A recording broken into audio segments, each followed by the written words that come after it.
तो देखेंगे हम लोग इस क्लास में न्यूटन का तीसरा गति का नियम। आप लोग न्यूटन के प्रथम गति का नियम जान लिए हैं, न्यूटन का दूसरा गति का नियम जान लिए हैं। न्यूटन का प्रथम गति का नियम क्या कहता है कि अगर कोई वस्तु गति में है तो गति में रहना चाहती है, विराम में है तो विराम में रहना चाहती है, जब तक उस पर कोई बाह्य बल कार्य किसी को दिक्कत। और न्यूटन का दूसरा गति का नियम कहता है कि किसी भी वस्तु के संवेग में परिवर्तन के दर उस वस्तु पर लगे बल के समानुपाती होता है, अर्थात F समानुपाती P2 माइनस P1 बटा E। आप लोगों को पता भी होगा कि न्यूटन के प्रथम गति के नियम से क्या मिलता है हम लोगों को, बल का परिभाषा, बल का परिभाषा। तो न्यूटन के प्रथम गति नियम से हम लोगों को प्राप्त होता है बल का परिभाषा। और न्यूटन का जो दूसरा गति का नियम कहता है कि अगर किसी वस्तु के संवेग में परिवर्तन का जो दर है उस पर लगे बल के समानुपाती होता है, अर्थात जिस वस्तु पर जितना तेजी से आप बल लगाएंगे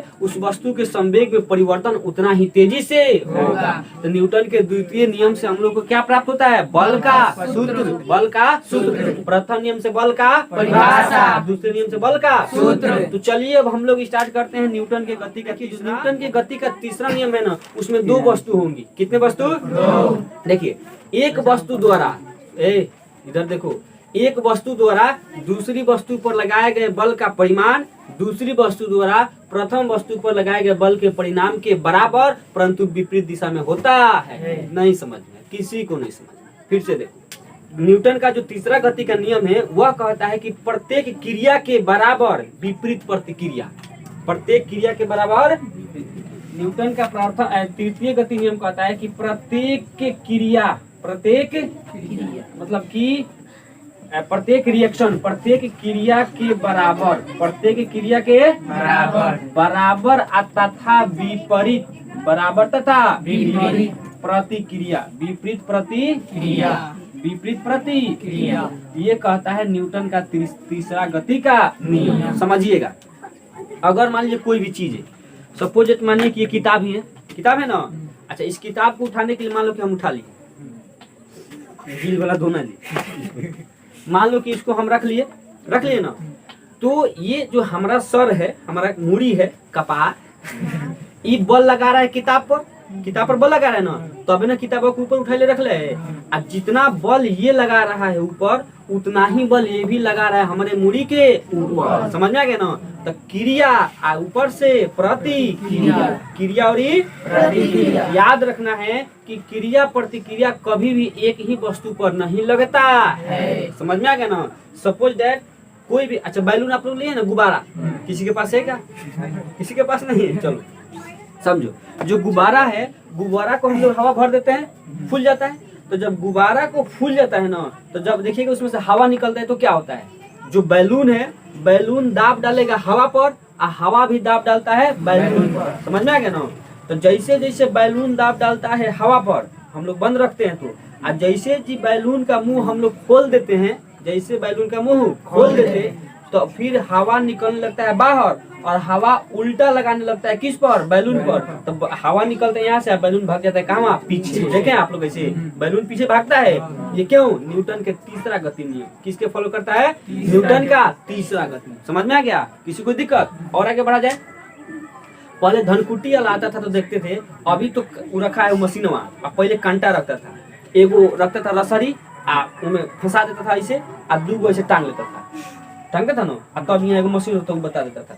मान लीजिए कि स्प्रिंग जो तुला होता है उसको स्प्रिंग तुला कहा जाता है। देखिए इसमें क्या होता है ना कि दो गो तुला रहेगा, ऐसे स्प्रिंग रहेगा, ठीक है, ऐसे भी इधर भी क्या रहेगा, एगो स्प्रिंग है। इसको एगो अकुशा से हम लोग इसको क्या कर देंगे, फंसा देंगे, और अकुशा से फंसा देंगे। इसको इधर खींचेंगे और इसको इधर। जब दोनों को खींचेंगे ना तो दोनों में हम लोगों को समान मान दिखेगा, दोनों में मान समान दिखेगा। यानी कि ये स्प्रिंग इस स्प्रिंग पर जितना बल लगाएगा ना, उतना ही बल ये स्प्रिंग इस स्प्रिंग पर लगाएगा।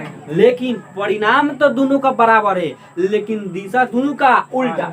ई खींच रहा है इधर, ई खींच रहा है इधर। देख रहे हैं ना, दोनों का दिशा क्या है, अलग। यानी कि हम लोग इसमें देखें कि जो बराबर क्या है, बराबर क्या है इसका, परिमाण। बराबर क्या है, परिमाण। लेकिन इसका दिशा क्या है? उल्टा। दिशा क्या है? समझ में आ गया ना? किसी को दिक्कत?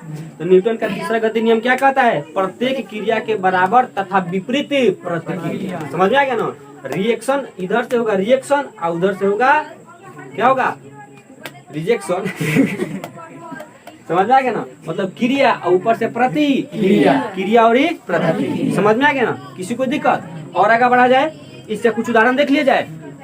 तो न्यूटन के गति का जो तीसरा नियम है, उस तीसरा नियम के कुछ हम लोग उदाहरण देखते हैं। अभी हम आप लोगों को बताएं कि जैसे कि मेज पर रखा हुआ किताब, मेज पर ना रखे अपने कपार पर रखे थे। तो किताब जितने बल लगा रहा था नीचे मुखी, तो ये भी तो उसको ऊपर मुखी बल लगा रहा था। तो इधर से क्रिया और उधर से प्रतिक्रिया, दोनों के परिमाण बराबर लेकिन दिशा अलग। समझ में आ गया? किसी को दिक्कत? अच्छा, और हम लोग देखते हैं, बंदूक चलाएं आप लोग? हाँ। अच्छा, मेल वाला चिपटिया मिलता है ना, जाइए 5 रुपया दीजिए, 5 गोली 5 को फुकाना फोड़ने का देगा ये वाला। अरे मेला आपको लग रहा है दशहरा? खूब लग रहा है। चलिए देखिए, समझिएगा यहाँ पर बंदूक 2 प्रकार से होता है। नॉर्मल एगो छोटका होता है और एगो लम्हर वाला होता है। सबसे ज्यादा झटका मारता है छोटका, सबसे ज्यादा झटका छोटका, ओहू से ज्यादा झटका मारता है बड़का। समझ में आ गया ना? रीजन समझिए कि जैसे मान लो कि बंदूक है, अब बंदूक के जैसे हम लोग इसे गोली मारते हैं ना, तो बंदूक से गोली निकलती है। तो जितना तेज से गोली आगे निकलती है ना, उतना ही तेज से बंदूक पीछे भी भागता है। अगर आप लोग सौभाग्य से कहीं हो सकता है इस क्षेत्र में आप लोग जाएं, जब हो तो उसमें आप लोग को पहले किसी भी क्षेत्र में जाइए, पहले आपको ट्रेनिंग दिया जाएगा। अगर इस क्षेत्र में पुलिस में आप जाते हैं ना, तो पहले आपको ट्रेनिंग देगा। समझ में आ गया ना?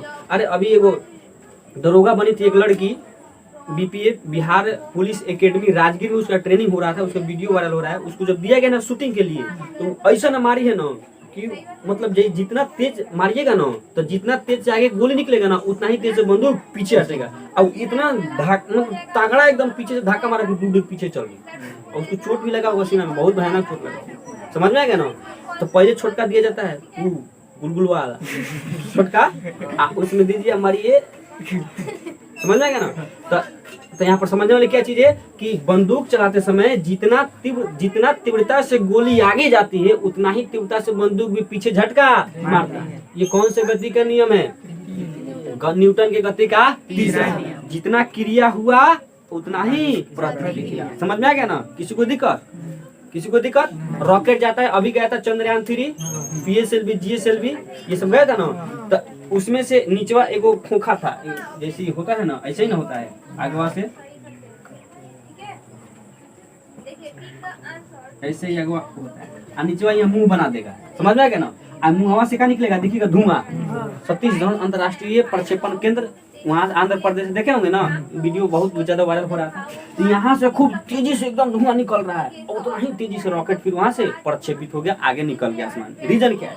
ये धुआं इस पर लगा रहे क्रिया बल, एकदम धनाधन क्रिया बल, उतने धनाधन प्रतिक्रिया बल, उतने धनाधन प्रतिक्रिया। तो जितना वो नीचे मुखी दाबेगा वो उतना ही क्या करेगा? ऊपर बढ़ेगा। देखो हम लोग जब चंद्रयान 3 को लॉन्च किए थे ना, जस्ट उससे 10 दिन बाद जापान में एक वो भी रॉकेट छोड़ा था। तो रॉकेटवा आसमान से तनिए दूर गया, उसके बाद ब्लास्ट कर गया, रॉकेट ब्लास्ट कर गया। टेक्निकल कुछ प्रॉब्लम था। समझ में आ गया ना? आज तक जिस तरह हम लोग छोड़े थे चंद्रयान पर गया, पूरा विश्व में एक इतिहास रचा है ना? समझ में आ गया? किसको दिक्कत? तो रॉकेट का प्रक्षेपण न्यूटन की गति का तीसरा नियम, बंदूक का पीछे हटना न्यूटन की गति का तीसरा नियम। नाव पर चढ़े हैं आप लोग? अच्छा, साइकिल पर तो बैठल होगा, एगो चला रहा है, एगो पीछे बैठल। अरे बड़ी मजा आती है। मान लो कि एगो चला रहे हैं, एगो को उतरना होगा, उतरते समय कस के ठेल देता है। ऐसा होता है ना? रीजन क्या होता है ना कि जब आप पीछे जाइएगा ना, तो जितना पीछे लगेगा बल उतना ही क्या लगेगा? आगे। तो ऐसे तो नॉर्मल लगता है, तो खतरा होता है, जोर से धक्का और दबा देगा। समझ में आ गया ना? इसका सिंपल उदाहरण देखने को मिलेगा नाव में आप बैठे हैं, किनारे चल गया नाव, और जब नाव से आप कूदेंगे ना ऐसे ना, तो जितना तीव्रता से आप बांध पर कूदेंगे ना पानी में से, उतना ही तेजी से नौका कहाँ जाएगी? पीछे। तो जितना आप क्रिया लगाएं उधर से उतना ही क्या हो रहा है? प्रतिक्रिया। समझ में आ गया ना? किसी को दिक्कत? तो न्यूटन का तीसरा गति नियम सब लोग समझ गए? आगे बढ़ा जाए? किसी को दिक्कत? अब देखो, तुम लोग को तो पता होगा कि जो पृथ्वी है हमारी, कौन सी हमारी पृथ्वी। वो पृथ्वी क्या करती है, सूर्य के चक्कर लगाती है, सूर्य के चक्कर लगाती है। तो जो ये हो गया हमारा सूर्य, ये कौन हो गया, सूर्य। सूर्य का चक्कर कौन लगाती है, पृथ्वी। सूर्य का चक्कर पृथ्वी। तो जितना बल से सूर्य पृथ्वी को खींचता है उतना ही बल से पृथ्वी भी सूर्य को खींचता है। समझ में आया क्या, किसी को दिक्कत। ये हो गई हमारी पृथ्वी, ये क्या हो गई, पृथ्वी। अब पृथ्वी को चक्कर लगाता है चंद्रमा। कौन लगाता है, चंद्रमा। कौन लगाता है, जितना बल से पृथ्वी चंद्रमा को खींचती है उतना ही बल से चंद्रमा पृथ्वी को भी खींचता है। समझ में आ गया ना। तो क्रिया के बराबर लेकिन विपरीत दिशा में प्रतिक्रिया। न्यूटन का तीसरा गति नियम समझ में आ गया, किसी को कोई दिक्कत, पूरा समझ गए। न्यूटन का तीसरा गति नियम क्या कहता है, प्रत्येक क्रिया के बराबर तथा विपरीत प्रतिक्रिया। बार बार याद बता रहे हैं आप लोगों को कि परिमाण बराबर होगा लेकिन दिशा अलग। परिमाण बराबर, दिशा समझ में आ गया ना, किसी को दिक्कत। अच्छा बताइए, क्रिया और प्रतिक्रिया बल का दोनों बल एक ही वस्तु पर लगेगा, कहियो नहीं, अलग अलग वस्तु पर क्रिया प्रतिक्रिया बल लगेगा। मान लो कि दोनों एक में, ये इसको ठेल रहा है, ये इसको ठेल रहा है, ये बल जितना इस पर लगाएगा उतना ही ये भी इस पर लगाएगा। दोनों का परिमाण क्या है, बराबर, लेकिन दिशा को दोनों का क्या है, अलग। ई जा रहा है उत्तर, ई जा रहा है दक्षिण। समझ में आ गया ना, किसी को दिक्कत। यहाँ पर याद रखने की बात है कि इसका गति का नियम याद रखिएगा कि प्रत्येक क्रिया के बराबर तथा विपरीत प्रतिक्रिया। अच्छा, इससे पूछने वाला क्वेश्चन क्या है कि क्रिया और प्रतिक्रिया दोनों क्रिया भी एक बल है और प्रतिक्रिया भी दोनों क्या है, एक बल है। तो दोनों बल एक ही वस्तु पर कभी भी कार्य नहीं करता है, इसके लिए अलग अलग वस्तु की जरूरत होती है। समझ में आएगा ना। उदाहरण से क्वेश्चन पूछ सकता है, बंदूक का पीछे हटना, न्यूटन का तीसरा।